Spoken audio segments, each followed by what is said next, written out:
नमस्कार दोस्तों, मैं हूं लवकुश और आप सुन रहे हैं शांत और रहस्यमयी कहानियां जो आपको एक अलग दुनिया में ले जाएंगी।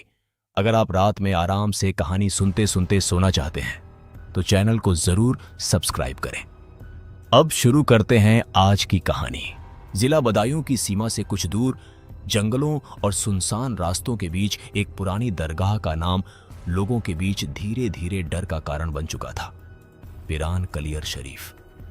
दिन में यहां हजारों श्रद्धालु आते, चादर चढ़ाते, मन्नत मांगते और लौट जाते, लेकिन रात होते ही यह जगह जैसे किसी और दुनिया का दरवाजा बन जाती थी। लोग कहते थे कि आधी रात के बाद यहां सिर्फ दुआएं नहीं बल्कि चीखें भी गूंजती हैं, और वो चीखें इंसानों की नहीं होती। बदायूं के रहने वाले 3 दोस्त अर्जुन, समीर और दीपक YouTube पर हॉरर वीडियो बनाने का काम करते थे। उनका चैनल धीरे धीरे पॉपुलर हो रहा था, लेकिन उन्हें एक ऐसी कहानी चाहिए थी जो लोगों की रूह तक हिला दे।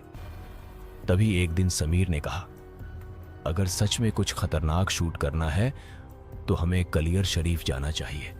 वहां रात में कुछ बहुत अजीब होता है। अर्जुन पहले तो हंसा, दरगाह में क्या होगा, लोग तो वहां दुआ मांगने जाते हैं।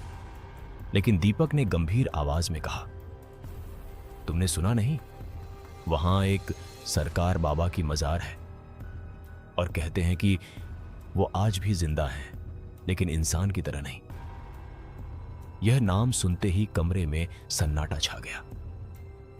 सरकार बाबा, यह वही नाम था जो पिछले कुछ महीनों से इंटरनेट पर कई डरावनी कहानियों में सुनाई दे रहा था। लोग कहते थे कि वह एक ऐसे फकीर थे जिन्होंने जिन्नों को काबू में कर लिया था, लेकिन एक दिन वही जिन्न उन पर भारी पड़ गए। उसके बाद उनकी मौत नहीं हुई, बल्कि वो कुछ और बन गए।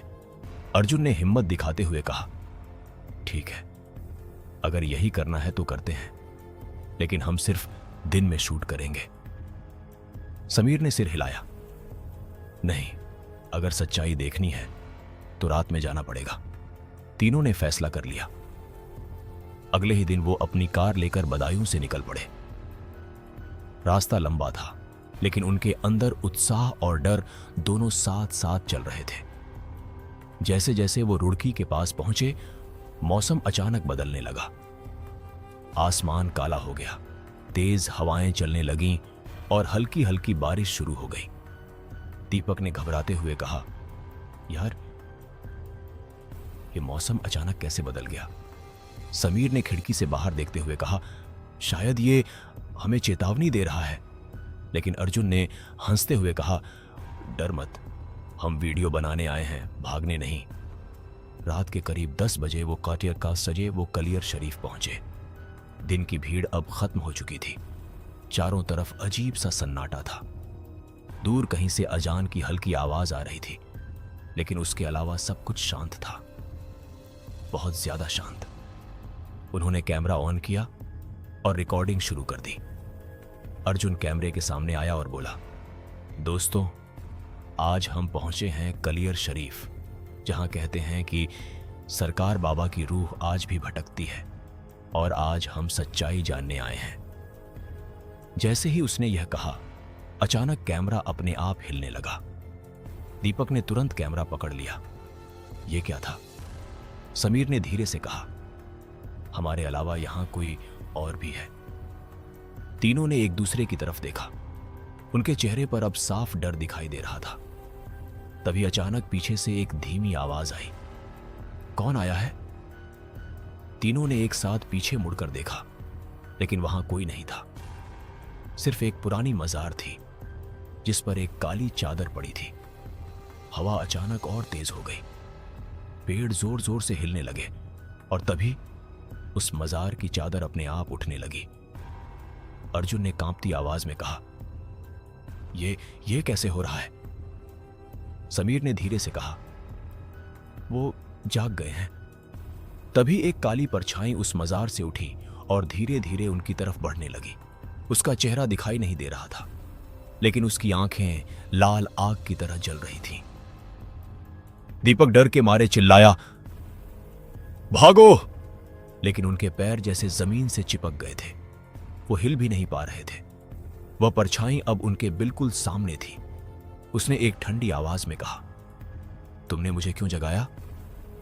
अर्जुन ने हिम्मत करके कहा, हम सिर्फ वीडियो बना रहे थे। वह परछाई जोर से हंसी, एक ऐसी हंसी जो इंसान की नहीं हो सकती। वीडियो? यहां जो आता है वो वापस नहीं जाता। यह सुनते ही दीपक बेहोश होकर जमीन पर गिर पड़ा। समीर और अर्जुन उसे उठाने की कोशिश करने लगे, लेकिन तभी उस परछाई ने अपना हाथ बढ़ाया और दीपक का शरीर हवा में उठ गया। अर्जुन चिल्लाया, उसे छोड़ दो। लेकिन उस परछाई ने उसकी तरफ देखा और उसकी आंखों में कुछ ऐसा था जिससे अर्जुन की आवाज गले में ही रुक गई। अब तुम तीनों मेरे हो। यह कहते ही अचानक चारों तरफ अंधेरा छा गया।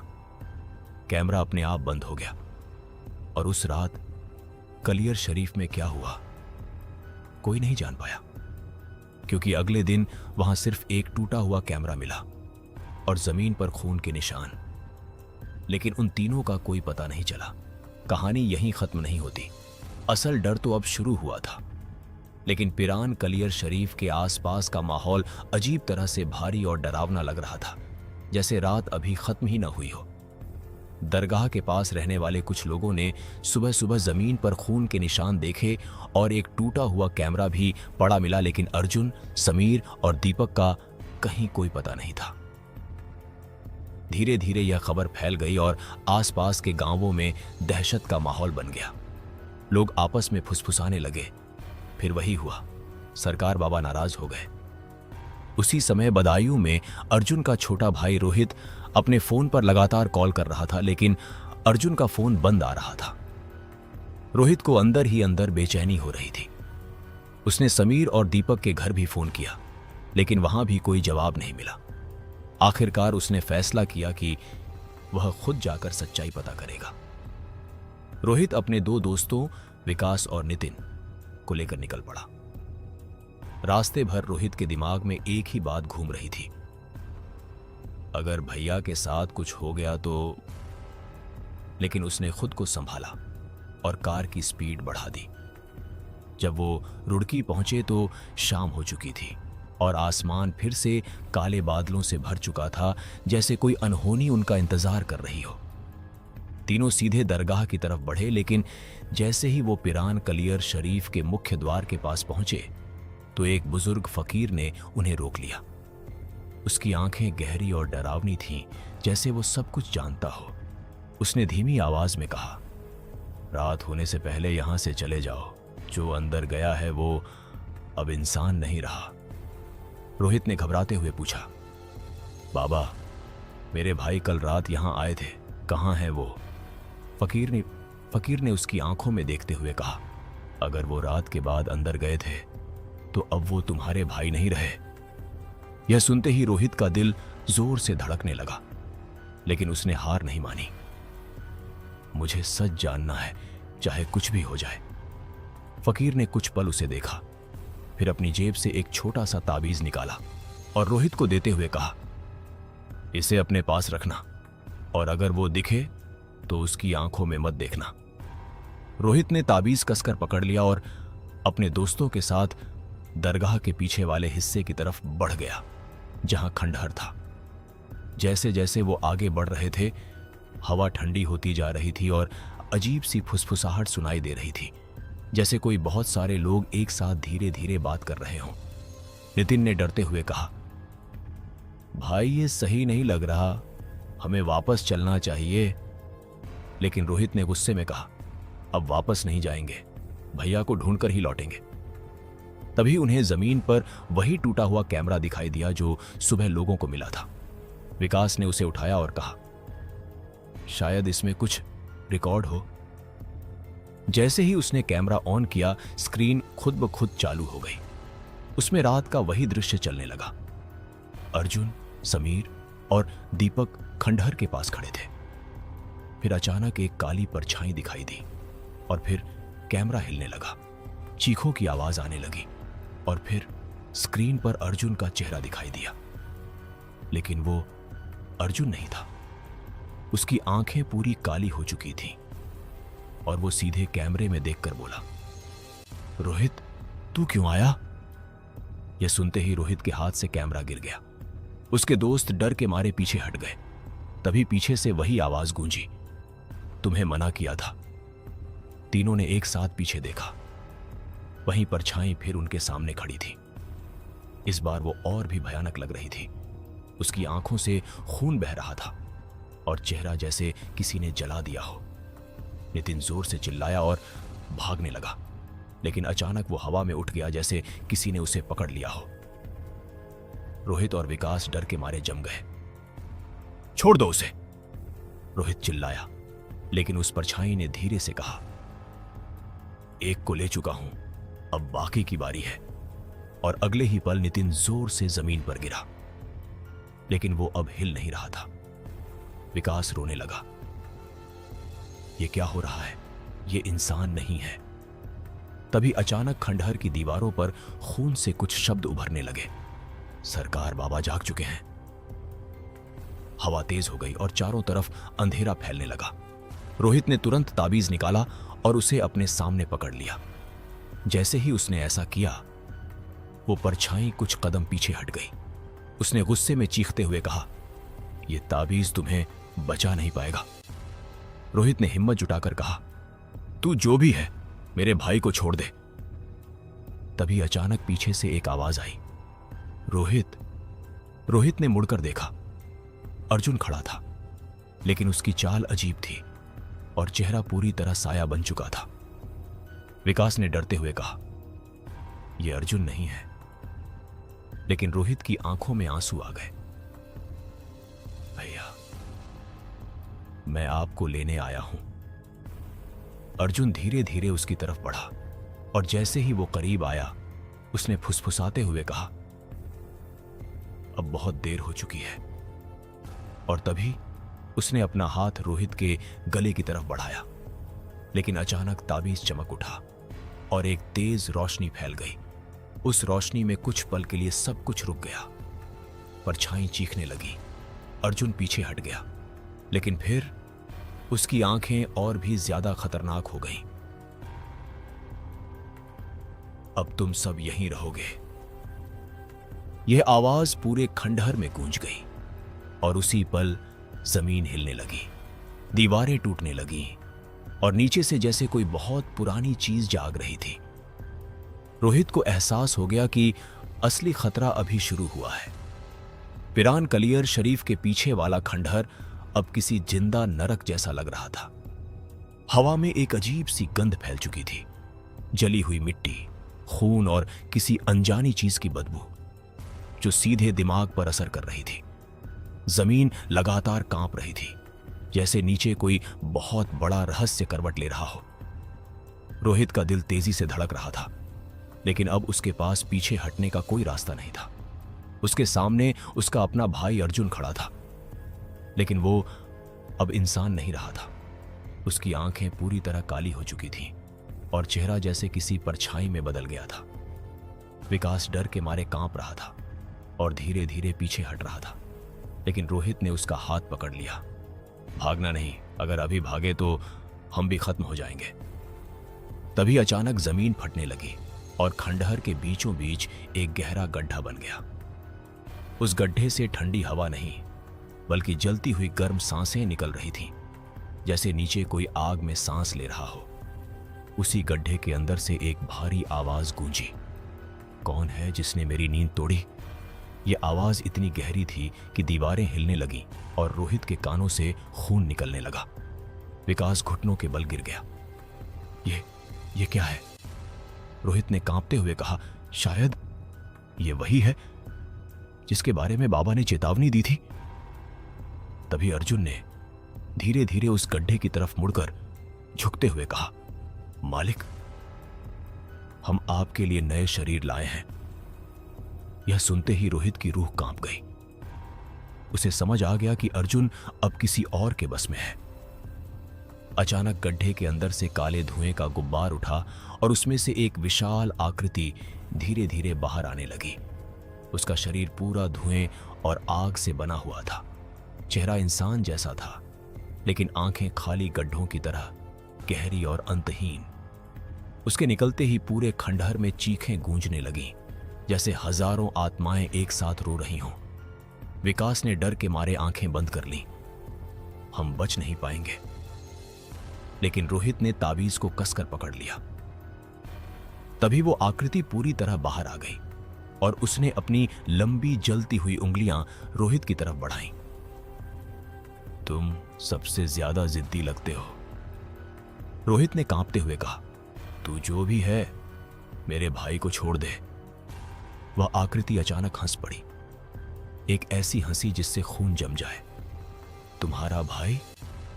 वो तो अब सिर्फ एक खोल है, उसमें अब मेरी परछाई बसती है। तभी अर्जुन ने रोहित की तरफ देखा और धीमी आवाज में बोला, भाग जा जब तक मौका है। यह सुनते ही रोहित चौंक गया। भैया, आप अभी भी? लेकिन उसी पल अर्जुन जोर से चीखा और उसका शरीर फिर से काला पड़ गया। नहीं, भाग मत, यहीं रह। ऐसा लग रहा था जैसे अर्जुन के अंदर दो ताकतें लड़ रही हों। तभी वह बड़ी आकृति गरजी, बस। और अचानक अर्जुन जमीन पर गिर पड़ा, जैसे उसकी सारी ताकत खत्म हो गई हो। रोहित उसे पकड़ने दौड़ा, लेकिन तभी जमीन से काले हाथ निकलने लगे और उन्होंने रोहित के पैरों को पकड़ लिया। विकास चीखा, रोहित! रोहित ने पूरी ताकत लगाकर खुद को छुड़ाने की कोशिश की, लेकिन वो हाथ और कसते जा रहे थे, जैसे उसे नीचे खींचना चाहते हों। तभी अचानक ताबीज तेज रोशनी से चमकने लगा और उन काले हाथों से धुआं उठने लगा। कुछ ही सेकंड में वो हाथ गायब हो गए। रोहित हांफते हुए पीछे हट गया। वह आकृति अब गुस्से में थी। यह ताबीज तुम्हें किसने दिया? रोहित ने जोर से कहा, तुम्हारा अंत करने वाला। यह सुनते ही पूरी जगह कांप उठी। हवा तूफान की तरह चलने लगी। अचानक दीवारों पर खून से नए शब्द उभर आए। भागने का रास्ता बंद हो चुका है। विकास ने पीछे मुड़कर देखा। जिस रास्ते से वो आए थे वह अब पूरी तरह बंद हो चुका था। वहां सिर्फ दीवार थी, जैसे कभी कोई रास्ता था ही नहीं। विकास रोने लगा। हम फंस गए, हम यहां से कभी नहीं निकल पाएंगे।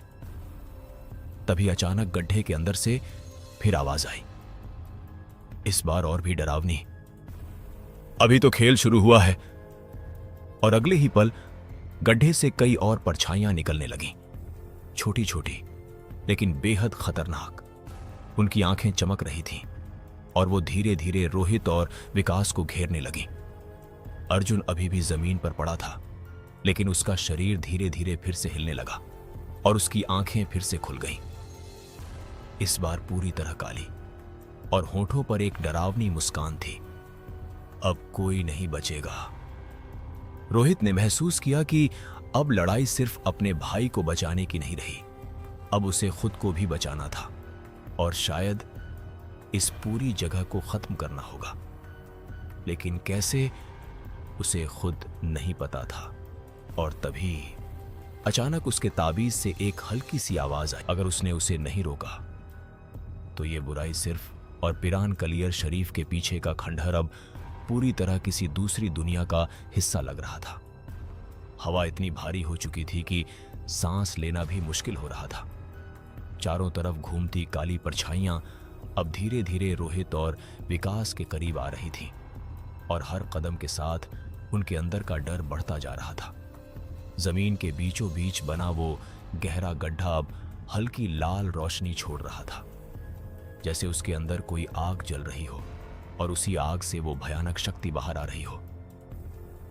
रोहित ने ताबीज को कसकर पकड़ लिया और खुद को संभालते हुए बोला, डरना मत।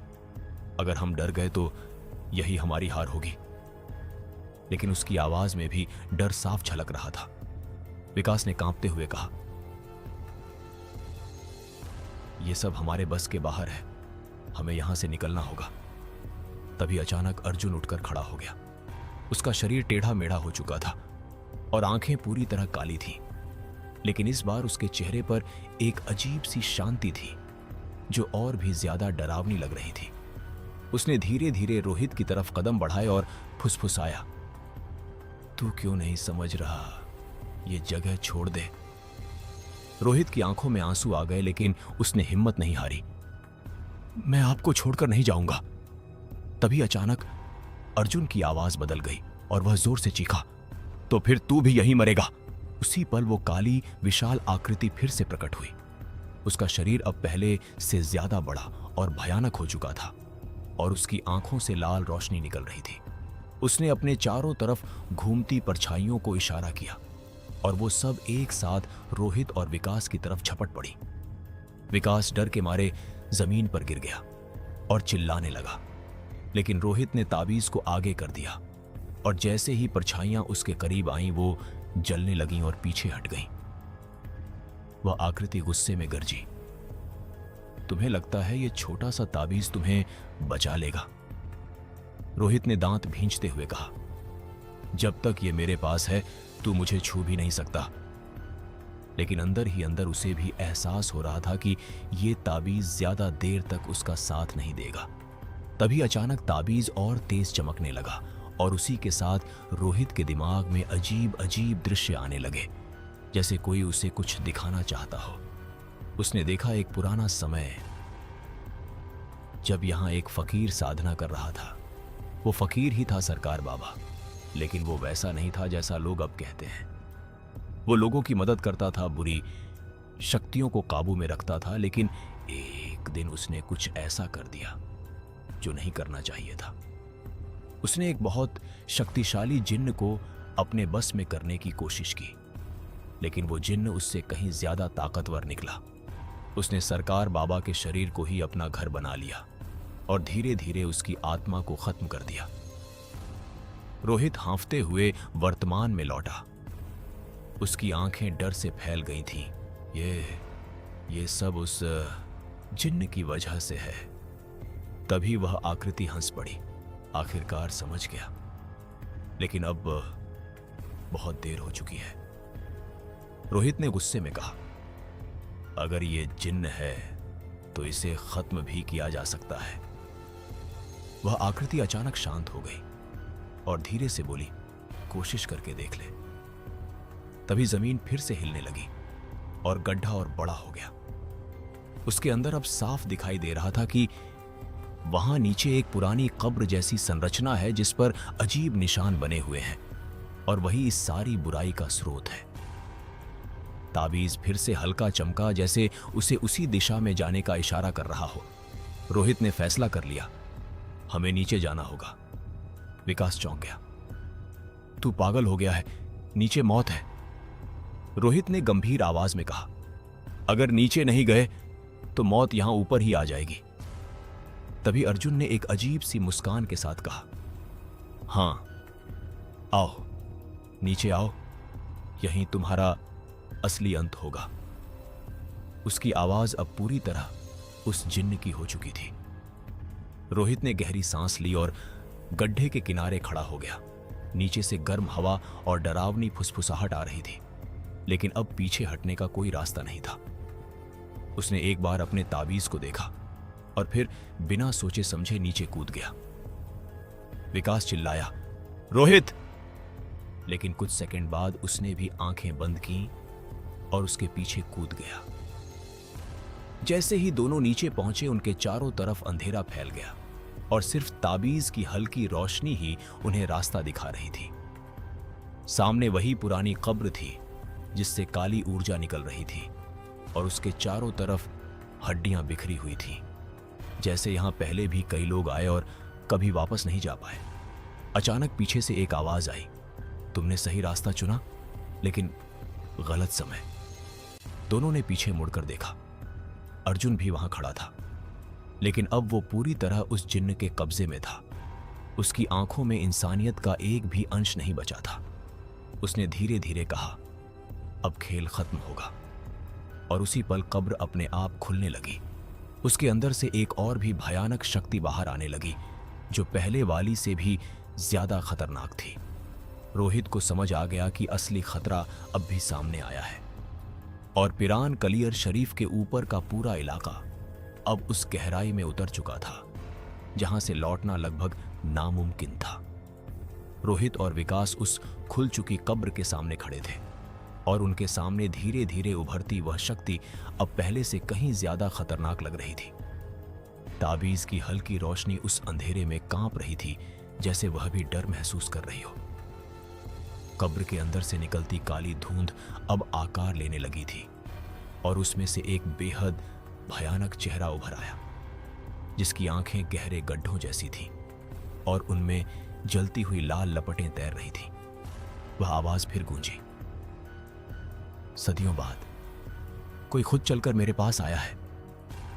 रोहित का गला सूख गया, लेकिन उसने खुद को संभालते हुए कहा, तू ही है ना जिसने सरकार बाबा को अपने वश में किया। वह आकृति धीरे धीरे हंसी और उसकी हंसी गुफा की दीवारों से टकराकर कई गुना डरावनी हो गई। सरकार बाबा एक कमजोर इंसान था। उसने मुझे कैद करने की कोशिश की और अब देख, मैं ही उसका मालिक बन गया। तभी पीछे खड़ा अर्जुन धीरे धीरे आगे बढ़ा।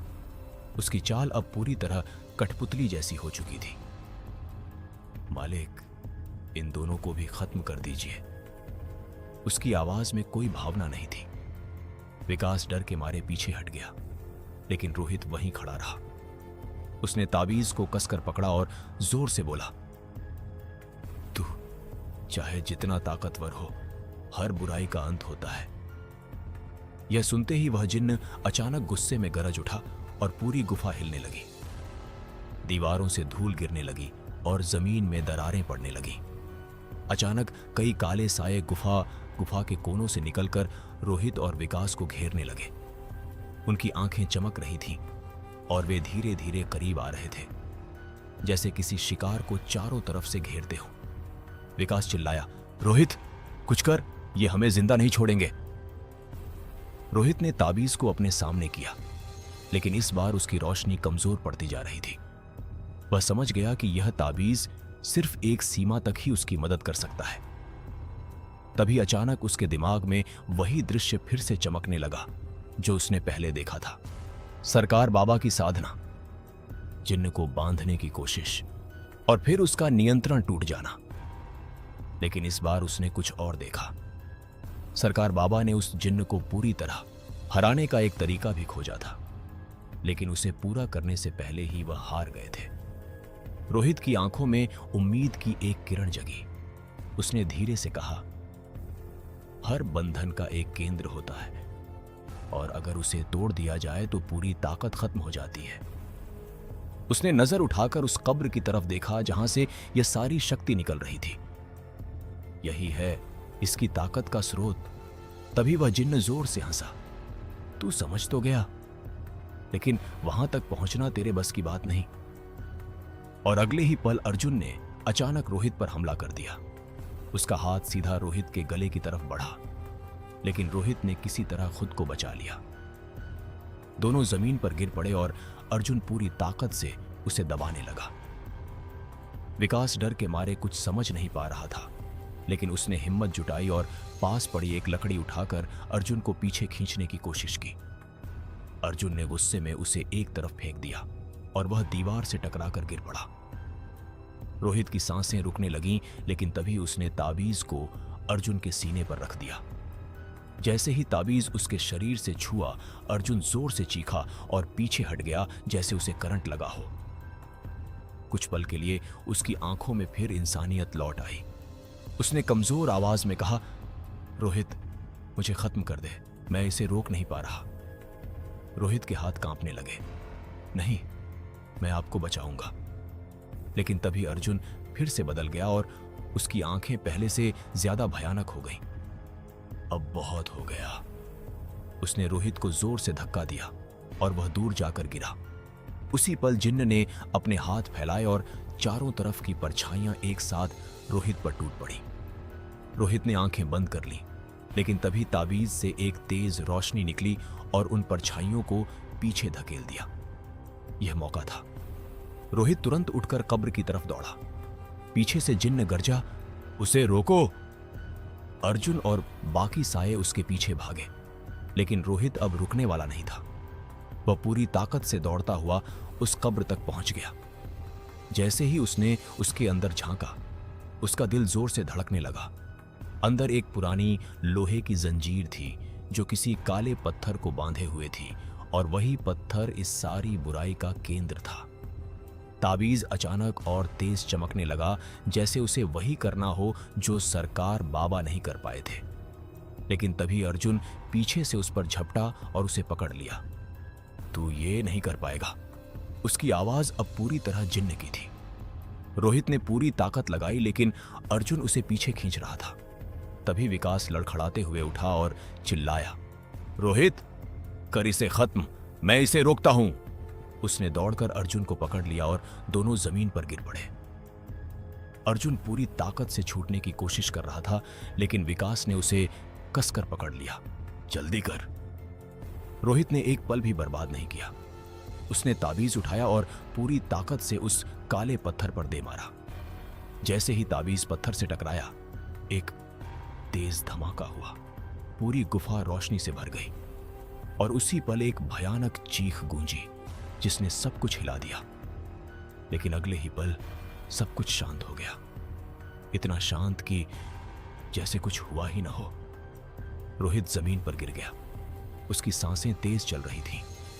उसने धीरे धीरे आंखें खोली, लेकिन जो उसने देखा उससे उसके होश उड़ गए, क्योंकि पत्थर पूरी तरह टूटा नहीं था।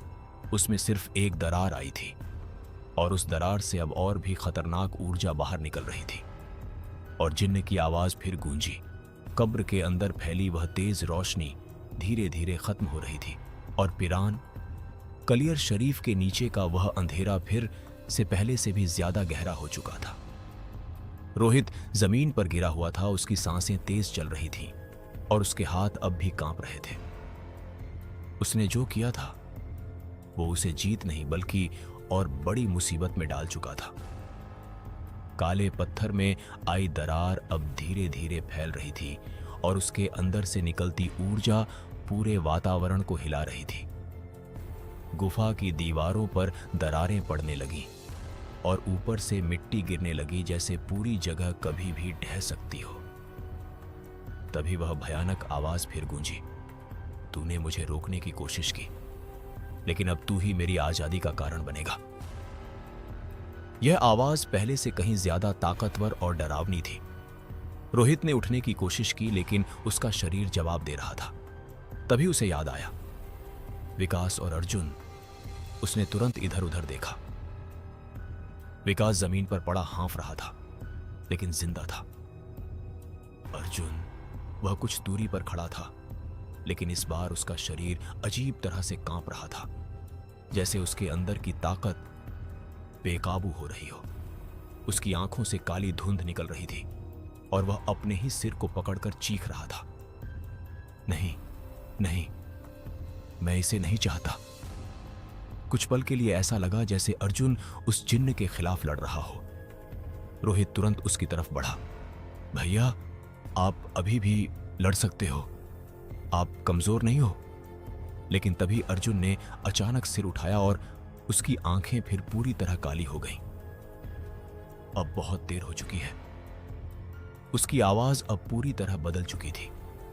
उसी पल काले पत्थर की दरार अचानक और चौड़ी हो गई और उसमें से एक तेज धमाका हुआ। पूरी गुफा जोर का थी, वह जोर से हिल गई और चारों तरफ से काली ऊर्जा के भंवर उठने लगे। जमीन से सैकड़ों काले हाथ निकल आए और उन्होंने चारों तरफ की दीवारों को पकड़ लिया, जैसे कोई चीज बाहर निकलने की कोशिश कर रही हो। रोहित समझ गया कि अगर अब कुछ नहीं किया गया तो यह ताकत पूरी तरह आजाद हो जाएगी। उसने तुरंत ताबीज को देखा, लेकिन अब उसकी चमक बहुत कम हो चुकी थी, जैसे उसकी शक्ति खत्म होने के कगार पर हो। तभी अचानक उसके दिमाग में फिर वही फुसफुसाहट गूंजी, अभी भी एक रास्ता है। रोहित ने चारों तरफ देखा, लेकिन कोई नहीं था।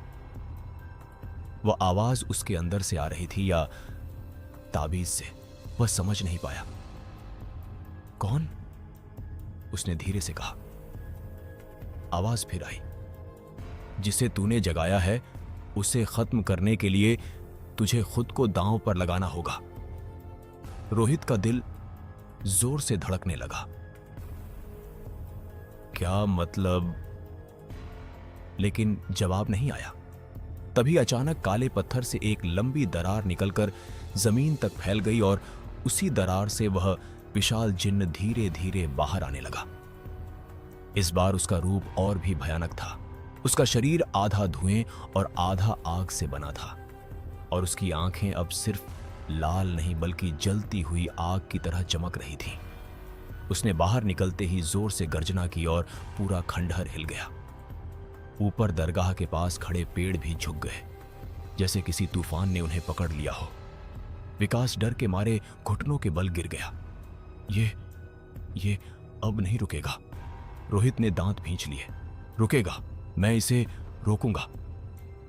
जिन्न ने उसकी तरफ देखा और हंसा। तू, अब तेरे पास कुछ नहीं बचा। तभी रोहित ने धीरे से ताबीज को उठाया और अपने सीने से लगा लिया। अचानक ताबीज फिर से हल्का चमकने लगा। रोहित को महसूस हुआ जैसे उसके अंदर कुछ बदल रहा हो। उसकी आंखों के सामने फिर से वही दृश्य आया। सरकार बाबा, उनकी आखिरी साधना। और इस बार उसने साफ देखा कि सरकार बाबा ने अपनी आत्मा का एक हिस्सा उसी ताबीज में कैद कर दिया था ताकि कोई भविष्य में इस बुराई को खत्म कर सके। रोहित की आंखों में एक नई ताकत आ गई।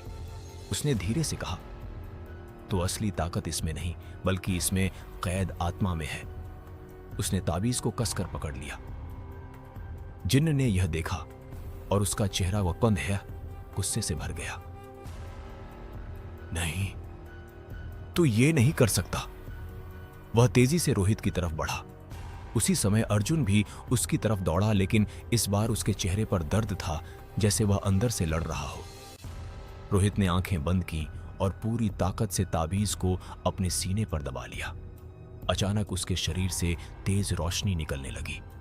पूरी गुफा उस रोशनी से भर गई और कुछ पल के लिए सब कुछ रुक गया। जिन्न पीछे हट गया और चीखने लगा, ये असंभव है। रोहित अब जमीन से कुछ इंच ऊपर उठ गया था और उसकी आंखें भी हल्की चमकने लगी थीं, लेकिन यह शक्ति उसे भी नुकसान पहुंचा रही थी। उसकी सांसें भारी हो रही थीं और शरीर कांप रहा था।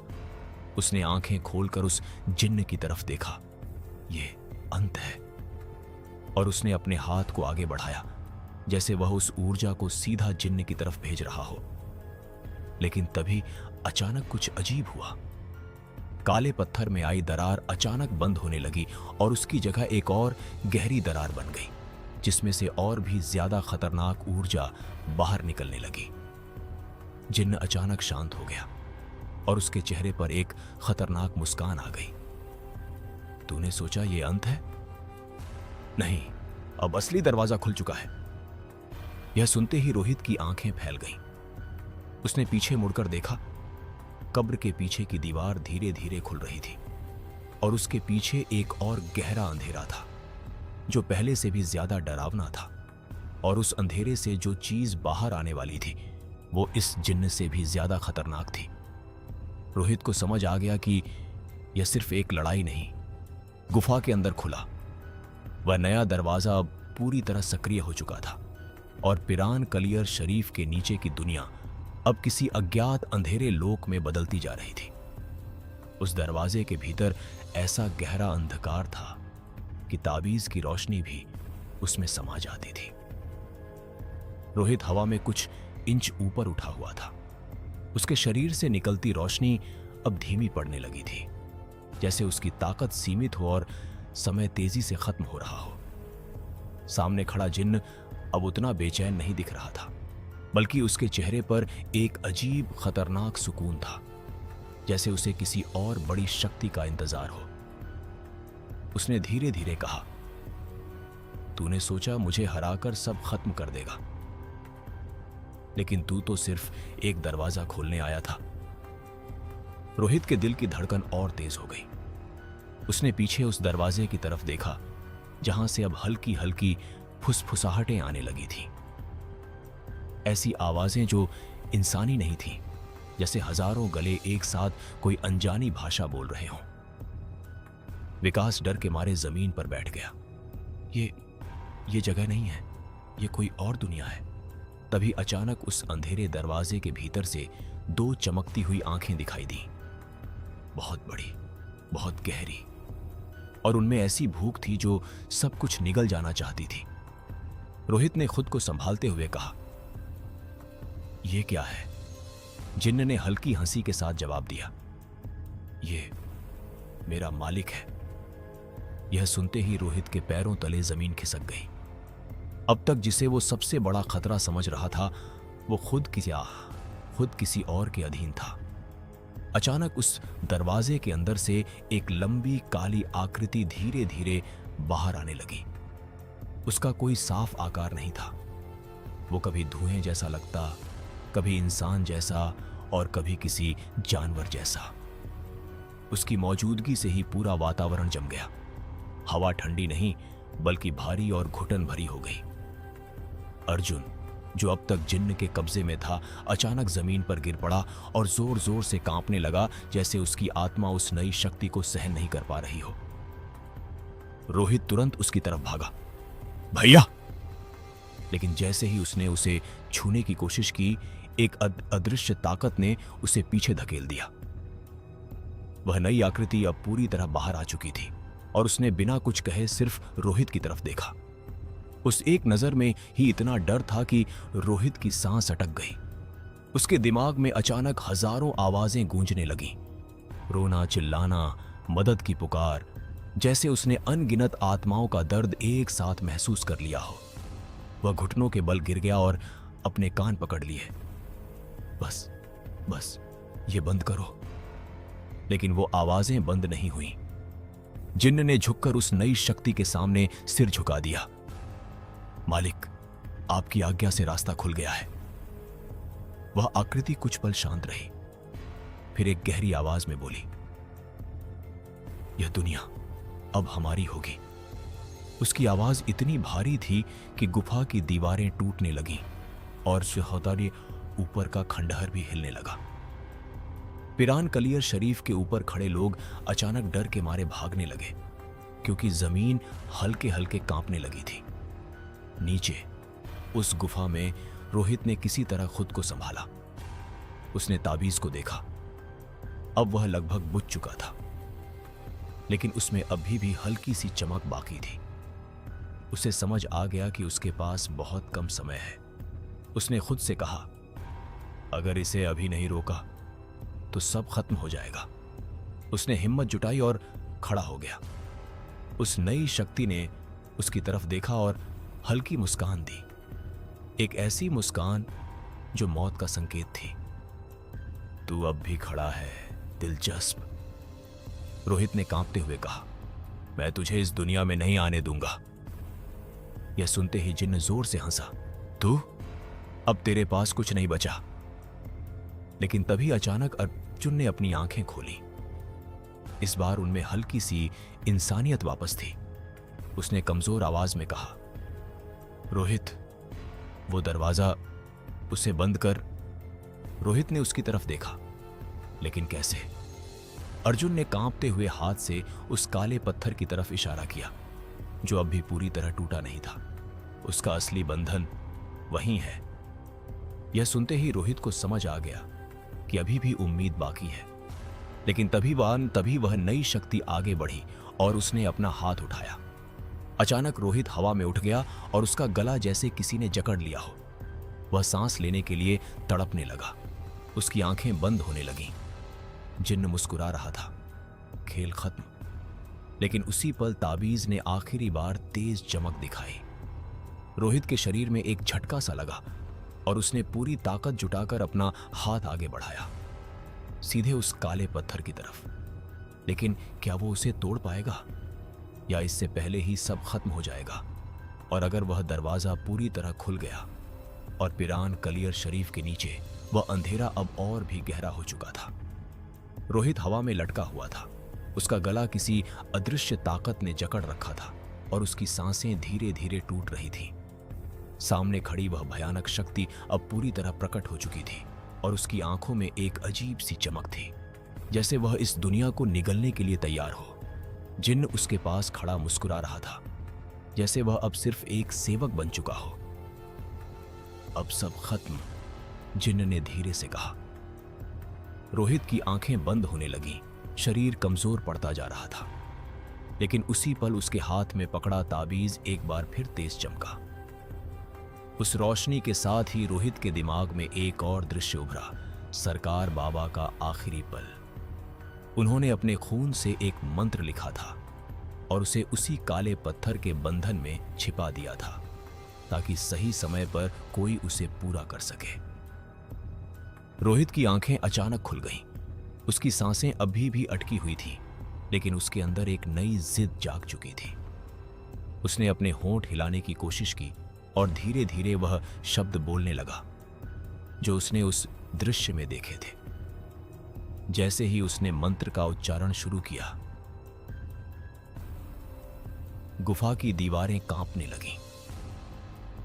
वह नई शक्ति पहली बार थोड़ी अस्थिर दिखी। उसने अपना हाथ और कस दिया, लेकिन रोहित ने मंत्र बोलना नहीं छोड़ा। उसकी आवाज कमजोर थी, लेकिन हर शब्द के साथ ताबीज की रोशनी बढ़ती जा रही थी। अर्जुन जमीन पर पड़ा कांप रहा था, लेकिन उसने भी धीरे से वही शब्द दोहराने शुरू कर दिए। उसकी आंखों में फिर से इंसानियत की झलक दिखाई देने लगी। जिन्न ने गुस्से में चिल्लाया, उसे रोको, और वह तेजी से रोहित की तरफ बढ़ा। लेकिन तभी विकास, जो अब तक डरा हुआ बैठा था, अचानक उठ खड़ा हुआ। उसके चेहरे पर डर अभी भी था, लेकिन उसने हिम्मत जुटाई और जिन्न के सामने आ गया। अब बस बहुत हो गया। जिन्न ने उसे एक झटके में हवा में उछाल दिया, लेकिन उस एक पल ने रोहित को समय दे दिया। रोहित अब पूरी ताकत से मंत्र बोल रहा था।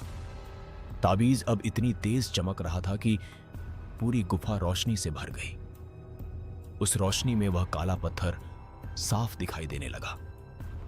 उस पर सच में कुछ लिखा था, खून से, जो अब तक छिपा हुआ था।